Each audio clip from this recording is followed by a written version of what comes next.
If your body is giving you signals, if you're having skin issues, which I'm doing an episode on next week, if you're having skin issues, if you're having gut issues, if you're having constipation, if you're having period pain, if you're getting chronic headaches, these things aren't just like, oh, I need to go to the doctor and get a pill.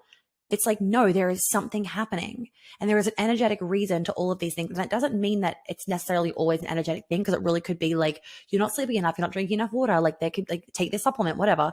But when we don't tune in with our bodies, we don't even give ourselves the chance to connect to ourselves. We don't give ourselves the chance of, I know what is best. We are continuously giving the power to somebody else and then being like, oh, this is your problem. When actually it could be, but it also could not be. You are your best judge. And so this is why I'm doing these healing classes, right? For healing the energetic issue around your gut stuff and healing the energetic issue around your skin stuff, because I want you to leave that class and being like, oh my God, I got the message from my body. Right? I faced it, I healed it, and now I know for future what the trigger is, what actually causes my breakouts, what actually causes my eczema, what actually causes my constipation. Because when you know that, when you then next time get bloated, it's not this like, oh my God, I fucking hate this, like I can never figure out the answer. It's like, oh, this makes sense. Let me do the things that are going to counteract what my body's currently feeling, the actual root, not what you think the root is, right? The actual root. So that I can bring myself back into equilibrium, because I sometimes get bloated randomly and I know what my root trigger is, right?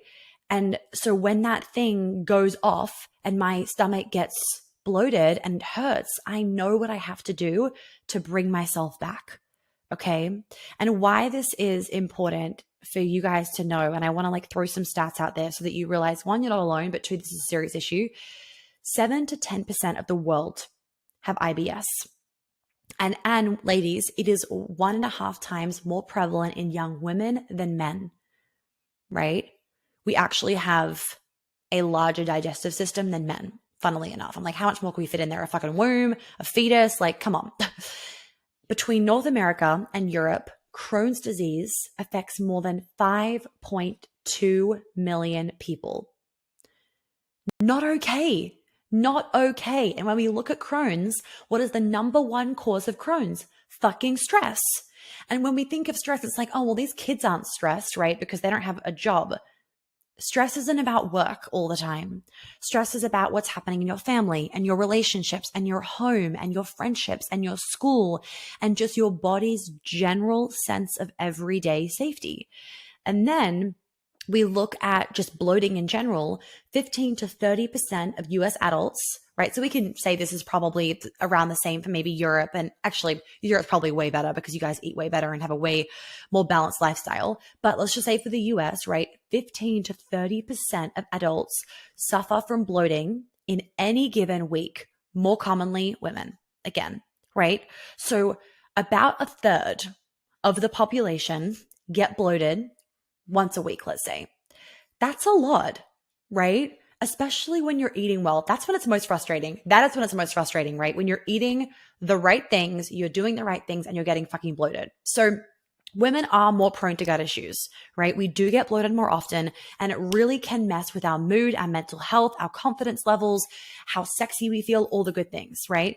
And, you know, I don't know about you guys, but like when we're having a bloated situation, the last thing I feel like doing is having sexy time, because I am not feeling sexy in that moment, right? So I want to go through just some of the main things that you guys can make sure that you're doing for dietary things. And then I also want to answer some questions that you guys have left about bloating as well in this episode. And I'm going to do a Q&A on my Instagram. It might have already happened now, so you can go back and check if it has. Otherwise, it'll be coming up, and you guys can throw in any other questions that you have about gut stuff, because I want to answer these for you guys, because I know how debilitating it can be when you're not getting answers for your gut. Because when you're bloated, it's like everything else goes out the fucking window, and it makes sense because 90% of our serotonin is made in our gut. So when our gut microbiome's off, when we're feeling bloated, it throws everything else off, especially our mood, right? Now, I was saying before, like, how does stress influence your gut? And vice versa, before I go into the food. So I want you guys to think about it like this. Everything is combined. Our body is this intricate system where everything is throwing out or balancing everything else. So when we are stressed, how it affects our gut is our nervous system, right? So think about, you get stressed about something, your nervous system gets jacked, it gets stressed, right? And because our nervous system and our vagus nerve is connected to our gut, what happens is the stress response affects the digestive system, right? Because when we go into the stress response and we're in this fight or flight, the blood rushes away from our gut. Do we need to, when we're fighting a saber-toothed tiger, be digesting food? No, because you shouldn't fucking be eating the food, right? Because you're busy running away from a tiger. So all the blood goes away from our digestive system. Right, this is very simple terms. It goes away from your digestive system, causing you to then not be able to digest food properly, right? It can also cause an imbalance in unhealthy bacteria in your gut as well, like pathogens, right? There's been a lot of research to show that people that have a lot of stress in their life have a very imbalanced gut microbiome, which then also obviously causes digestive issues. When we look at stress, for example, stress upregulates your inflammatory response, right? So your body becomes more inflamed because of the stress, and the stress is causing all of these free radicals to be running around in your body, getting your body inflamed, right? If your body is inflamed and in this stress response, good luck digesting any food. But you eat food anyway, right? And then when you eat this food, your body's already inflamed, it's already stressed, already can't digest it. The food goes down into your digestive system. And let's say this food isn't a really healthy food, and it also then causes another inflammatory response. And maybe you're a little bit allergic to it, let's just say. Or another situation, that's going to be like an and/or, because your gut microbiome is completely off.